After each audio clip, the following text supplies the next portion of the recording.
엄마, 왜 맨날 일하러 가요? 나랑 놀면 안 돼요? 이 한마디가 제 심장을 찢어 놓았어요. 바쁜 일상 속에서 잊고 있던 가족의 의미, 그 진정한 가치를 찾아가는 제 이야기를 들려드릴게요. 저는 서울에서 은행원으로 일하는 이은지입니다. 아침부터 저녁까지 분주하게 돌아가는 일상 속에서 요즘 제가 가장 힘들게 느끼는 건 제 삶의 균형이 어긋나 있다는 것입니다. 은행 일은 늘 바쁘고 긴장감이 흐릅니다.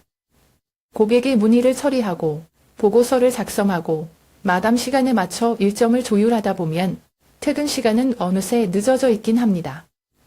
때로는 집으로 가는 길에 창밖을 멍하니 바라보며 생각하죠. 오늘은 민준이와 몇 마디나 나눴을까? 제 아들 민준이는 이제 5살입니다. 이 나이의 아이들은 세상이 얼마나 신기할까요? 끊임없이 질문하고 호기심으로 가득 차 있을 나이죠. 하지만 저는 그 모든 순간을 함께하지 못합니다.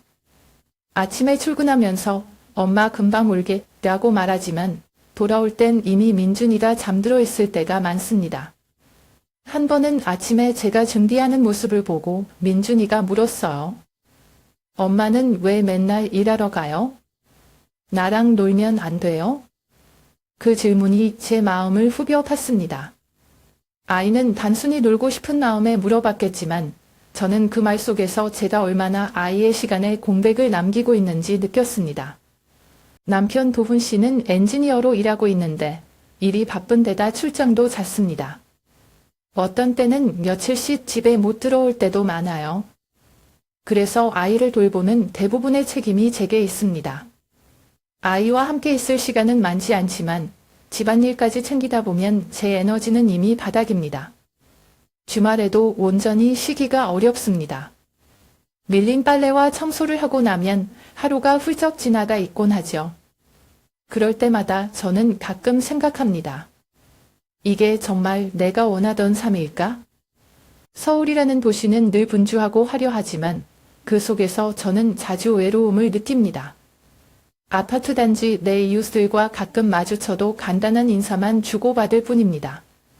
서로의 삶에 대해 아는 것도 없고 알아갈 시간도 없습니다.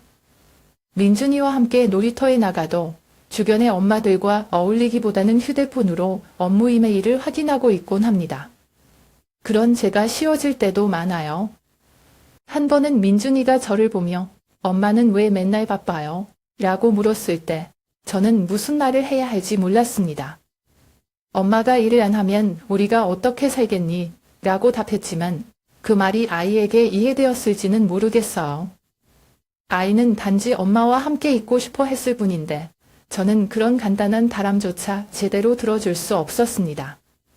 퇴근 후 집에 돌아오면 민준이는 이미 할머니나 선생님과 하루를 보내고 피곤한 얼굴로 잠들어 있습니다.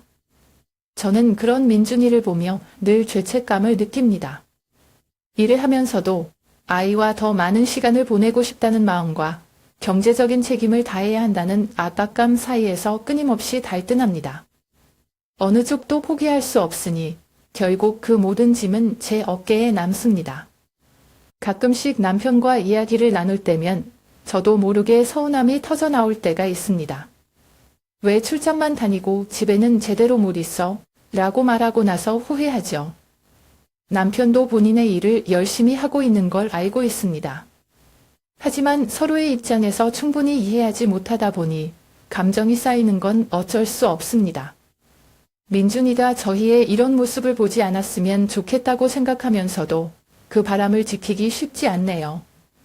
민준이 다니던 유치원이 코로나19로 인해 문을 닫았을 때 제 머릿속은 복잡하기 그지없었습니다. 업무량은 여전히 산더미처럼 쌓여 있었고 남편은 출장 중이라 집에 올 기약도 없었죠. 그렇다고 민준이를 집에 혼자 둘 수도 없었어요. 그때 떠오른 유일한 선택지는 시골에 계신 시어머니 김순옥 여사님께 도움을 요청하는 것이었습니다. 솔직히 말씀드리면 그 결정이 쉽지는 않았습니다. 시어머니는 늘 시골에서 평온한 생활을 즐기셨습니다. 아침에는 텃밭에서 일하시고 오후에는 마을 사람들과 담소를 나누며 시간을 보내시는 모습이 눈에 선했습니다. 그런 분을 서울로 모셔오는 것은 그분께도 큰 희생을 요구하는 일이었을 겁니다. 하지만 민준이를 돌볼 방법이 없는 상황에서 다른 선택지는 없었습니다. 전화를 걸었을 때 시어머니는 처음엔 잠시 망설이셨습니다. 서울 생활은 복잡해서 내가 적응할 수 있을지 모르겠다 며 걱정을 표하셨죠. 그러나 결국 내 손자 위해서라면 무엇이든 해야지 라는 말로 흔쾌히 동의해 주셨습니다. 저는 감사하면서도 한편으로는 불안했습니다. 시어머니와 제가 서로 다른 방식으로 살아왔기 때문에 함께 생활하는 것이 순탄치 않을 수도 있다는 생각이 머릿속을 떠나지 않았습니다. 며칠 후 시어머니는 작은 여행 가방 하나를 들고 서울집에 도착하셨습니다. 어머니, 먼 길 오시느라 힘드셨죠? 라고 묻는 제게 시어머니는 괜찮다. 민준이를 돌보는 게 내가 해야 할 일이니까 라고 답하셨습니다. 그 말이 너무 감사하면서도 왠지 모를 죄송함이 스쳤습니다. 평소처럼 대화를 이어가려고 했지만 뭔가 어색한 공기가 감돌았습니다. 시어머니가 민준이를 돌보시는 방식은 시골스러웠습니다.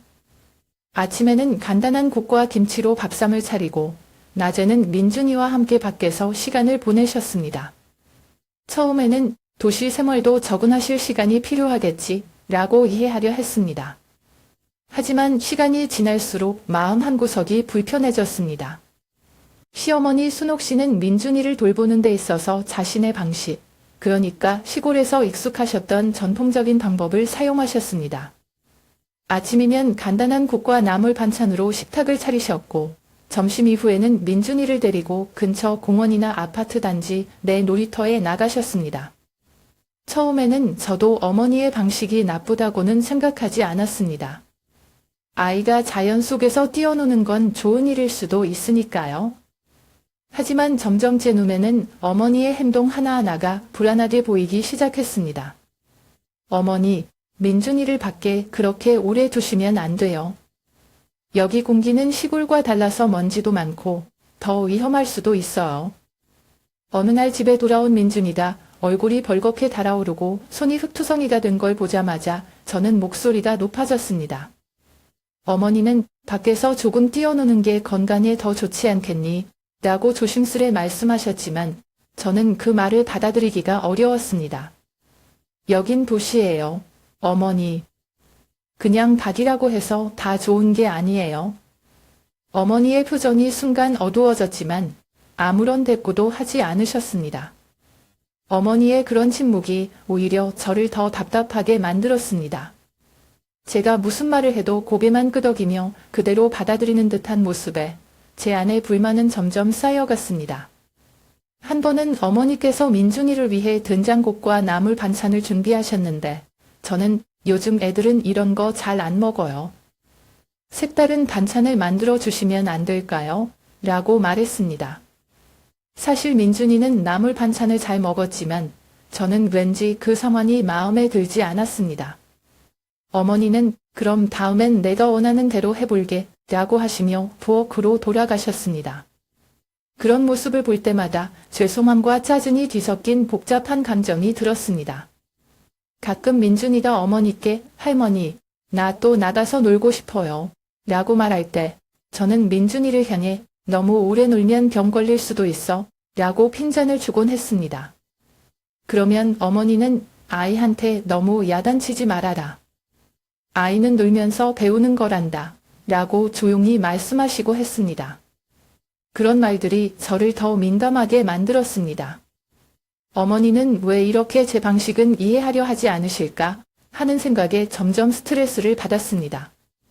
어머니가 조용히 일을 하시면서도 한숨을 내쉬는 모습을 볼 때면 저도 모르게 마음 한구석이 쓰라렸습니다. 어머니는 분명 최선을 다하고 계셨고 민준이도 할머니와 보내는 시간을 행복해하고 있었습니다. 하지만 저희 눈에는 그 모든 게 불편하고 어색하게만 느껴졌습니다. 아마도 제가 어머니와 더 가까워지고 싶다는 마음과 동시에 서로의 방식이 다르다는 현실을 받아들이지 못하고 있었던 거겠죠. 어느 날 저녁, 민준이가 공원에서 다쳤다는 전화를 받았습니다. 어머니는 죄송한 마음으로 미안하다 내가 민준이 손을 놓는 바람에 넘어지고 말았다. 며 상황을 설명하셨습니다. 저는 그 말을 듣자마자 어머니가 더 조심하셨어야죠. 이렇게 위험한데 왜 자꾸 밖으로 나가게 하세요? 라고 화를 냈습니다. 어머니는 아무 말 없이 고개를 떨구었고 그 침묵이 저를 더 화나게 했습니다. 하지만 시간이 지나면서 그날의 상황을 곰곰이 떠올려 보니 저는 어머니께 너무 과하게 반응했다는 걸 깨달았습니다.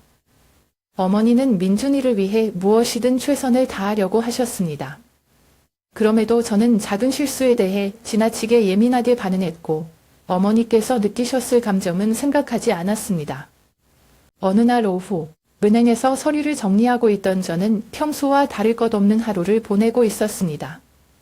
그때 갑자기 전화가 울렸습니다. 화면에 뜬 어머니라는 이름을 보고 반갑게 전화를 받았지만 전화기 너머로 들려온 어머니의 떨리는 목소리에 저도 순간 얼어붙었습니다. 은지야. 민준이가 없어졌어. 엄마가 여기저기 다 찾아봤는데 안 보여. 뭐라고요? 민준이가 없어졌다고요? 어디서요? 마지막으로 봤던 곳이 어디예요? 어머니는 떨리는 목소리로 고문에서 놀다가 잠깐 손을 놓았는데 그새 어디론가 사라졌어 라고 반복하셨습니다. 어머니의 말은 단순히 상황 설명이 아니라 스스로를 얼마나 자책하고 계신지 고스란히 드러내고 있었습니다. 저는 휴대전화를 손에 쥔 채로 손이 떨리기 시작했습니다. 숨이 가빠지며 머릿속이 하얘졌습니다. 잠깐만요. 어머니. 경찰에는 신고하셨나요? 주변은 다 찾아보셨어요? 제 질문에 어머니는 응, 이미 신고했어. 이웃들도 도와주고 있어. 하지만 어디에도 없어 라고 대답하셨습니다. 주위에서 동료들이 괜찮으세요? 무슨 일이세요?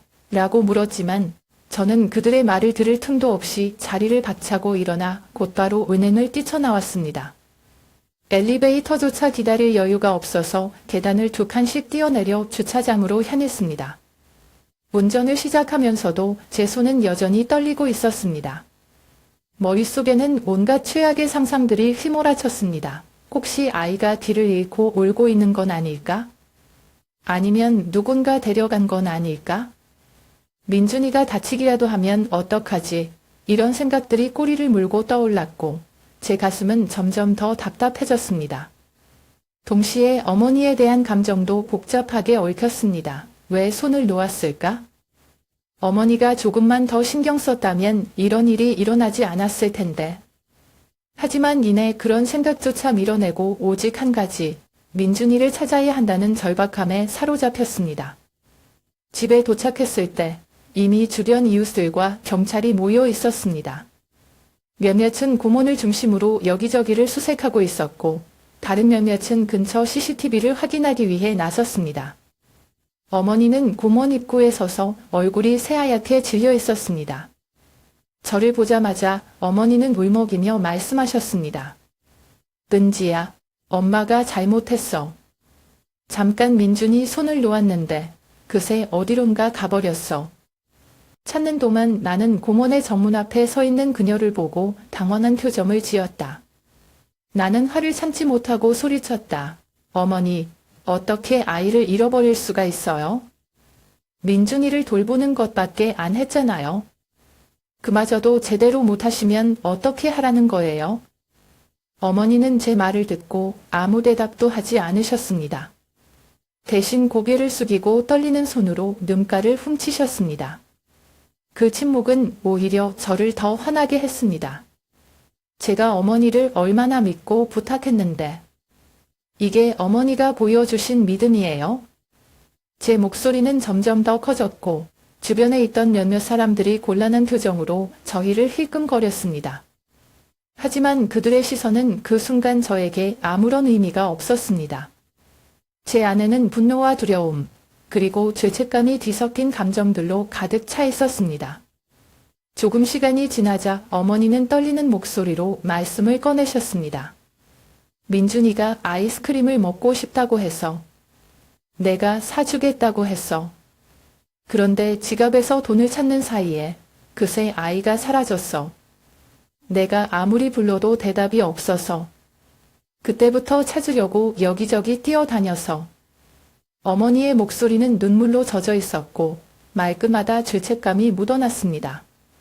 내가 손을 놓지 말았어야 했는데 정말 미안하다. 내가 잘못했다. 하지만 어머니의 그런 설명도 제 화를 가라앉힐지는 못했습니다.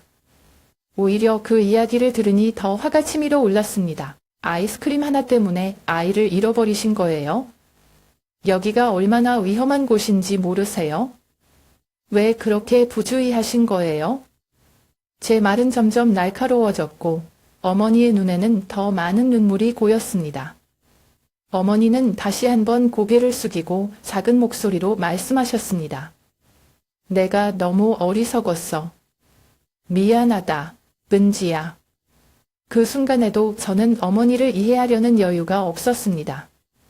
민준이가 무사히 돌아오지 않을지도 모른다는 두려움이 저를 완전히 압도하고 있었기 때문입니다. 제 입에서 나온 모든 말은 두려움을 숨기려는 담어 기재일 뿐이었습니다. 하지만 당시에는 그걸 깨닫지 못했습니다. 주변 사람들은 저희를 지켜보며 어색한 표정을 짓고 있었습니다.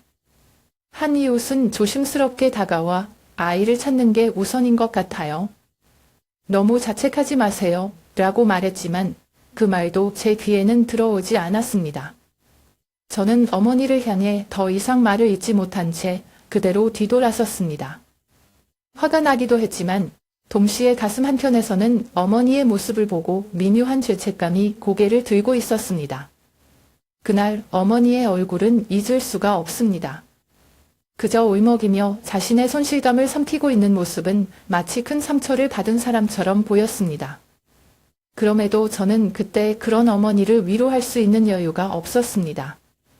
제 머릿속에는 오직 민준이를 찾는 것만이 가득했고 어머니가 느꼈을 고통이나 무력감은 생각할 수 없었습니다.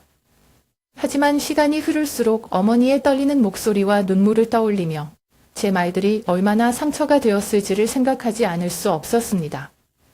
어머니는 분명히 최선을 다하셨지만 저는 그 순간 그것을 이해하려 하지 않았습니다. 두려움과 분노에 사로잡힌 제 모습이 지금도 떠오릅니다. 우리는 2시간 넘게 민준이를 찾아다녔습니다. 고몬의 구석구석은 물론 근처 상가, 골목길까지 샅샅이 뒤졌지만 민준이의 흔적조차 찾을 수 없었습니다. 초조함은 점점 두려움으로 변해갔고 머릿속에는 최악의 상상만 떠올랐습니다. 어머니는 지친 기색이 역력했지만 민준이를 찾으려는 발걸음을 멈추지 않으셨습니다. 민준아, 어디 있니? 어머니의 목소리는 점점 갈라졌고 그 모습을 보는 제 마음도 복잡하게 얽혔습니다. 그때였습니다. 한 행인이 경찰에게 다가와 말을 걸더니 경찰이 저희 쪽으로 와서 알려주었습니다. 근처 버스 정류장에서 울고 있는 아이를 봤다는 제보가 들어왔습니다. 혹시 아이의 특징을 다시 한번 말씀해 주시겠어요? 저는 민준이의 옷차림과 외모를 상세히 설명하며 제발 민준이가 맞기를 하고 간절히 바랐습니다. 경찰은 확인하러 가보시죠.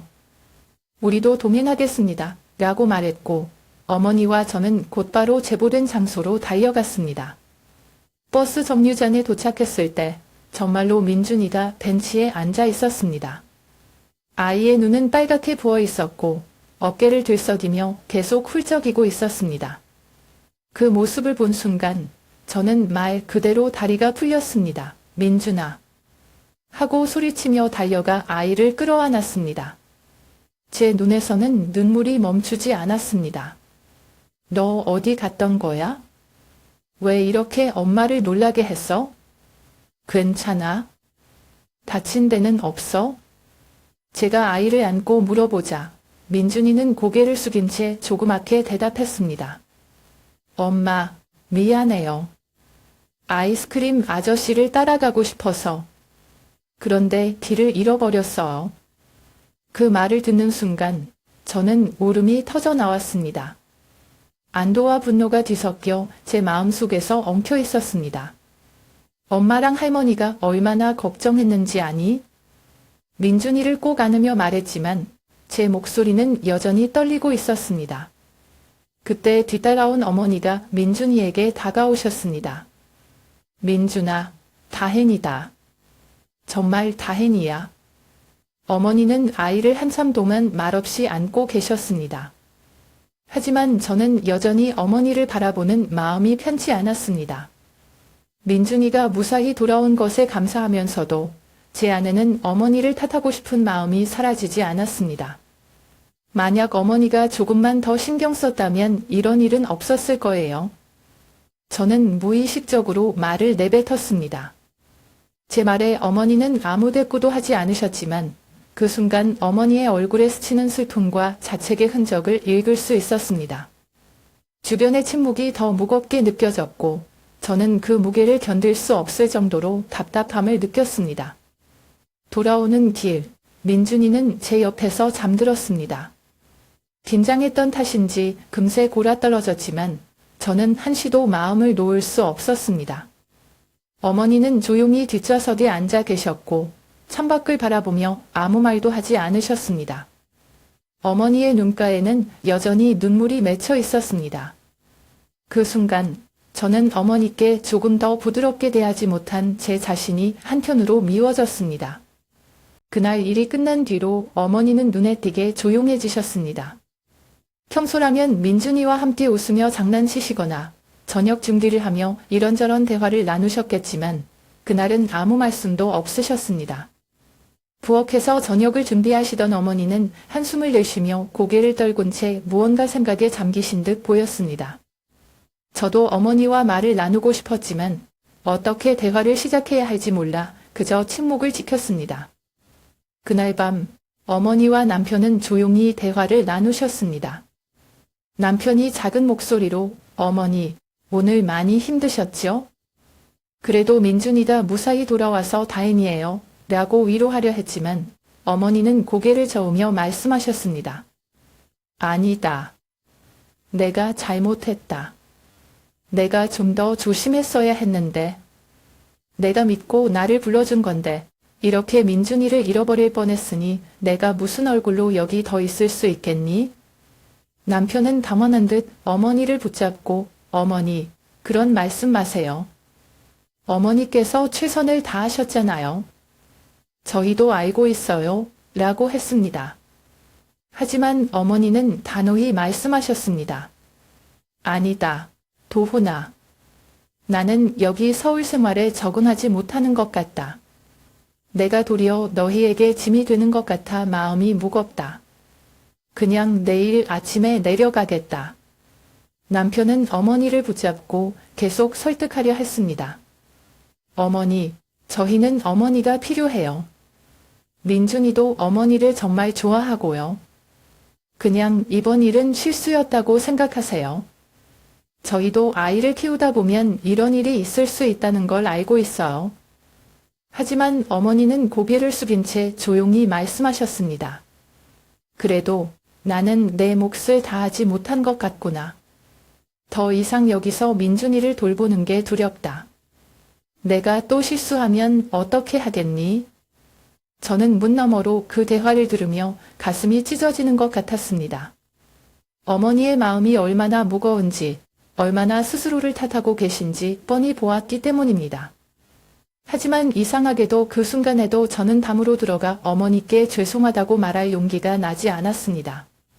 어머니를 위로하고 싶은 마음과 여전히 남아있는 불편한 감정이 뒤엉켜 저를 주저하게 만들었습니다.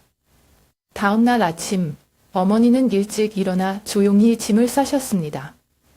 작은 가방 하나를 들고 거실에 앉아 계신 어머니의 뒷모습은 평소보다 더 작아 보였습니다. 민준이가 잠에서 깨어 거실로 나왔을 때 어머니는 환하게 웃으며 아이를 안아주셨습니다. 민준아, 할머니는 이제 집에 가야 한단다. 너는 엄마랑 아빠랑 잘 지내고 건강하게 지내야 해. 민준이는 눈을 비비며 할머니, 왜 가요? 저랑 더 놀아요. 라고 했지만 어머니는 그저 미소만 지으셨습니다. 어머니가 떠나시기 전 저는 결국 아무 말도 하지 못했습니다. 미안하다는 말이 목 끝까지 차올랐지만 그 말을 꺼내는 게 왜 그렇게 어려웠는지 모르겠습니다. 그저 어머니가 현관문을 나서는 모습을 바라볼 뿐이었습니다. 문이 닫히고 나서야 제 마음 한구석에 커다란 빈자리가 생긴 것 같았습니다. 그날 저녁, 저는 부엌에서 어머니가 남겨두신 조용한 흔적들을 바라보며 생각에 잠겼습니다. 깔끔하게 접힌 민준이의 옷가지들, 정돈된 부엌의 모습, 그리고 어머니께서 준비해 두신 마지막 반찬들까지. 모든 것이 어머니의 노력과 정성을 보여주고 있었지만 저는 그동안 그 마음을 제대로 헤아리지 못했습니다. 그리고 이제 그 마음을 표현할 기회조차 잃어버렸다는 생각에 가슴이 아팠습니다. 어머니가 떠나시고 난 뒤 집은 이상할 정도로 조용해졌습니다. 민준이는 할머니가 없는 집이 낯선 듯 종종 할머니는 언제 다시 와요? 라고 물어보곤 했습니다. 그럴 때마다 저는 무어라 대답해야 할지 몰라 머뭇거리다 조만간 보러 가자 라는 말로 얼버무리곤 했습니다. 하지만 그런 민준이의 질문은 제 마음을 찌르는 가시처럼 남았습니다. 어머니의 부재가 주는 공허함은 점점 더 커졌습니다. 평소에는 눈치채지 못했던 어머니의 작은 행동들이 하나둘 떠오르기 시작했습니다. 어머니가 매일 아침 민준이를 위해 준비해 주셨던 따뜻한 아침 식사, 말없이 빨래를 접어 정리해 주셨던 손길, 그리고 민준이가 웃을 때 함께 웃어 주시던 모습까지. 모든 것이 하나의 퍼즐 조각처럼 마음속에 자리 잡으며 제 자신이 얼마나 어머니의 노고를 당연하게 여겼는지 깨닫게 되었습니다. 특히 어머니께서 가셨던 날 아침이 떠올랐습니다. 어머니가 떠나기 전 민준이를 안고 웃어주셨던 그 순간, 어머니의 미소 뒤에 숨겨진 슬픔을 왜 알아채지 못했을까요? 어머니는 마지막까지 저희 가족을 걱정하고 민준이를 사랑으로 품어주셨지만 저는 그런 어머니께 따뜻한 말 한마디 건네지 못했습니다. 그날 밤 부엌에서 혼자 저녁을 준비하던 중 문득 어머니께서 남겨두신 냉장고 속 반찬들을 발견했습니다. 김치, 나물, 그리고 어머니의 손맛이 가득한 된장찌개. 모든 음식들이 깔끔하게 정리되어 있었고 그 안에는 어머니의 정성과 사랑이 담겨 있었습니다. 그 모습을 보며 눈물이 흘러내렸습니다. 왜 나는 그때 어머니께 고마움을 표현하지 못했을까? 왜 어머니를 이해하려고 노력하지 않았을까? 제 자신이 너무 한심하게 느껴졌습니다. 어머니와 함께했던 시간들을 떠올릴수록 제가 어머니께 했던 말들이 떠오르며 마음이 더욱 무거워졌습니다. 왜 그렇게 하셨어요? 그렇게 하면 안 돼요. 라며 쏟아냈던 저의 말들이 어머니께 얼마나 큰 상처를 남겼을지 이제야 알 것 같았습니다. 어머니는 아무 대꾸도 하지 않으셨지만 그 침묵 속에는 어쩌면 제가 듣지 못했던 수많은 감정과 말들이 숨겨져 있었을지도 모릅니다. 어머니가 민준이를 돌보시며 보여주셨던 노력들은 단순히 도움이 아니라 사랑 그 자체였습니다. 민준이를 위해 밖에서 오래 놀게 하셨던 것도, 간단한 아침 식사를 준비하셨던 것도, 모든 것이 어머니의 방식으로 아이를 건강하고 행복하게 키우기 위한 마음이었습니다. 그러나 저는 그런 마음을 이해하기보다는 비판과 지적만 했습니다. 그날 밤 저는 어머니와의 기억을 곱씹으며 깊은 후회에 잠겼습니다. 어머니가 저희 집에 오셨을 때부터 돌아가시는 날까지 어머니의 모든 행동들이 떠오르며 제 자신이 너무도 부족한 딸이자 며느리였다는 생각이 들었습니다. 제가 어머니를 너무 몰아붙였고 어머니의 마음을 헤아리지 못했다는 사실이 저를 무겁게 짓눌렀습니다. 며칠 후 저는 책상에 앉아 어머니께 편지를 쓰기 시작했습니다. 어머니, 제가 어머니께 했던 말과 행동들에 대해 진심으로 사과드리고 싶습니다. 그동안 제가 얼마나 어머니의 마음을 이해하지 못했는지 깨달았습니다. 글을 쓰는 동안 눈물이 멈추지 않았습니다. 글로라도 제 마음을 전하고 싶었지만 어머니께서 그 편지를 보시기 전에 제가 직접 찾아뵙고 말씀드려야겠다는 생각이 들었습니다. 몇 주가 지나고 나서야 저는 민준이를 데리고 시어머니를 찾아가기로 마음을 먹었습니다. 그동안 어머니께 연락을 드렸지만 전화기 너머로 들려오는 어머니의 목소리는 예전보다 더 조용하고 차분해 보였습니다. 별일 없지? 라는 제 질문에 어머니는 그래, 걱정 말고 잘 지내라 라고 짧게 대답하셨습니다. 그 대답 속에는 어딘가 쓸쓸한 기운이 느껴졌습니다. 그때 저는 깨달았습니다.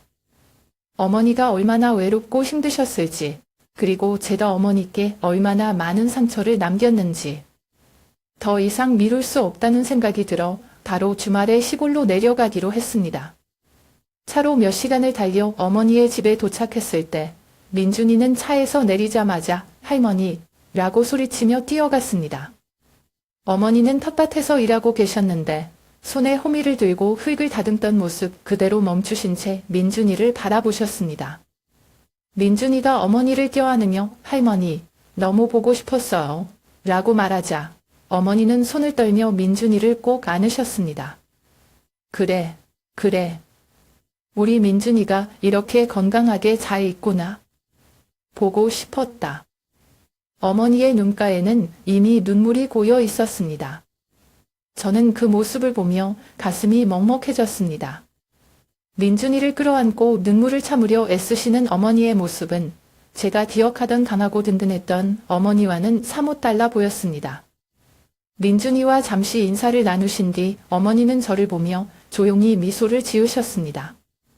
너도 오느라 고생했겠구나. 어서 들어가자. 하지만 그 미소 뒤에 감춰진 감정들을 저는 느낄 수 있었습니다.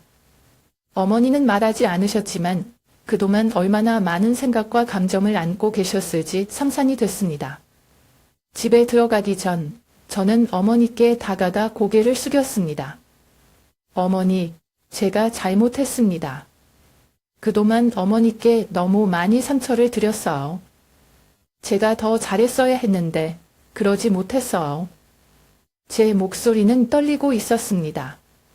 어머니는 잠시 아무 말도 하지 않으셨습니다. 그러더니 한 손으로 제 머리를 가만히 쓰다듬으시며 말씀하셨습니다. 괜찮다, 은지야. 나는 너를 원망하지 않는다. 너도 얼마나 힘들었겠니? 그냥 민준이가 건강하게 잘 자라주고 있는 것만으로도 나에겐 충분하다. 그 말에 저는 눈물을 참을 수 없었습니다. 어머니의 너그러운 마음이 저를 더 아프게 했습니다. 제가 했던 말과 행동들이 얼마나 어머니를 힘들게 했는지 다시 한번 떠올랐습니다. 어머니, 제가 더 일찍 사과드렸어야 했는데 그러지 못해서 죄송해요. 어머니께서 저희를 위해 얼마나 애쓰셨는지 이제야 깨달았어요. 어머니는 그저 고개를 끄덕이며 제 손을 꼭 잡아주셨습니다. 그날 오후 어머니와 저는 민준이와 함께 텃밭에서 시간을 보냈습니다. 민준이는 어머니가 주신 자등삽으로 흙을 파며 신나게 놀았고 어머니는 그런 민준이를 보며 환하게 웃으셨습니다. 민준이가 이렇게 밝게 웃는 걸 보니 정말 기쁘다. 이런 게 바로 행복 아니겠니? 어머니의 말씀에 저는 고개를 끄덕이며 마음속으로 다짐했습니다. 이제부터는 어머니의 노고와 사랑을 당연하게 여기지 않겠다고, 그리고 어머니께 더 자주 감사와 사랑을 표현하겠다고 말입니다. 저녁이 되자 어머니는 민준이를 위해 특별히 준비한 밥상을 차려주셨습니다. 민준이는 어머니가 해주신 된장찌개를 한 입 먹고는 할머니, 이거 너무 맛있어요. 라고 외쳤고 어머니는 환하게 웃으시며 그래, 많이 먹어라 라고 말씀하셨습니다. 저는 그 모습을 보며 이 순간이 어머니께 드릴 수 있는 가장 큰 선물이 아닐까 생각했습니다. 그날 밤 저는 어머니와 늦게까지 이야기를 나눴습니다. 어머니는 민준이와 저희 가족에 대한 걱정을 솔직히 털어놓으셨고 저는 어머니께 그동안 표현하지 못했던 감사의 마음을 전했습니다. 그 대화는 어색했던 거리감을 조금씩 메워주었고 저는 오랜만에 마음 깊은 곳에서부터 편안함을 느낄 수 있었습니다. 그날 이후로 제 삶은 작은 변화들을 통해 서서히 바뀌기 시작했습니다. 어머니와 민준이를 통해 깨달은 가족의 소중함은 단순히 마음속의 반성에서 그치지 않았습니다.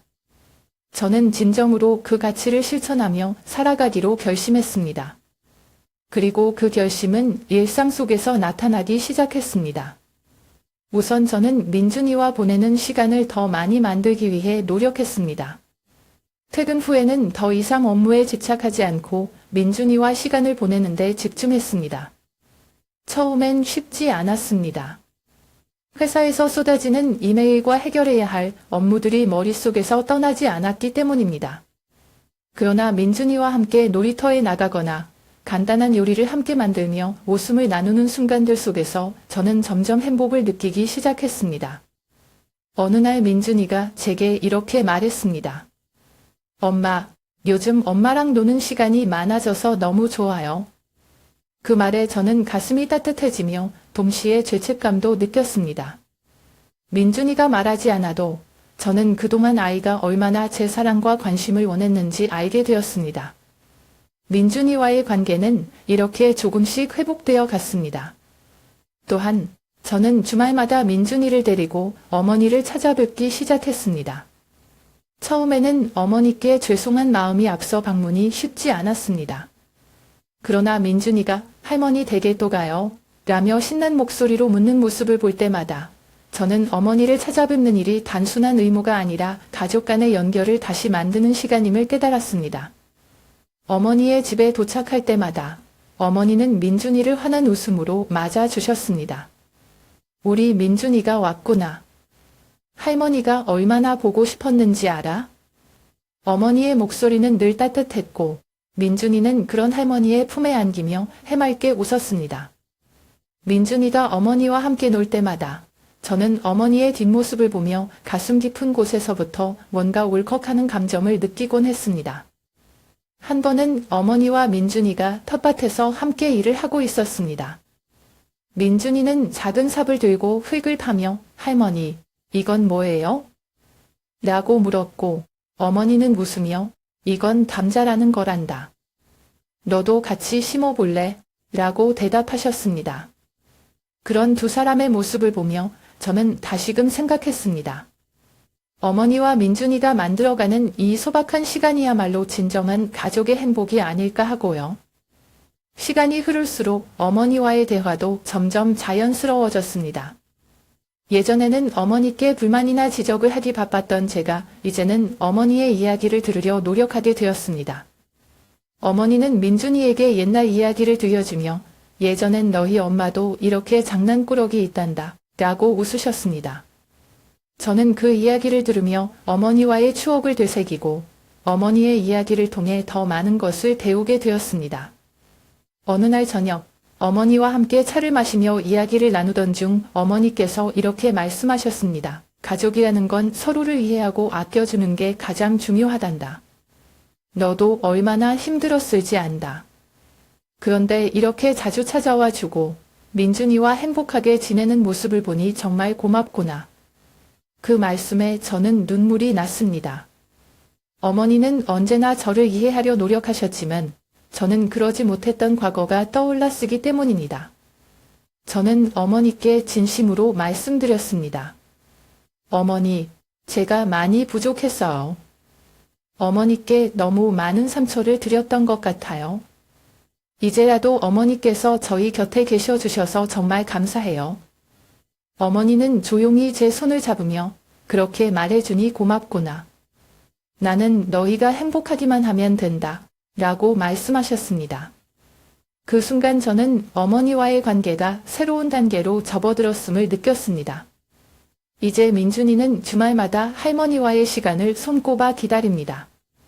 민준이는 할머니가 준비해 주신 음식을 먹고 텃밭에서 놀며 때로는 어머니와 함께 오래된 사진을 보기도 합니다. 저는 그 모든 순간들을 지켜보며 가족이라는 것이 얼마나 소중한지를 다시 한번 깨닫습니다. 가족이란 단순히 한 공간에 함께 있는 사람들이 아니라 서로의 삶에 깊은 영향을 주는 존재들입니다.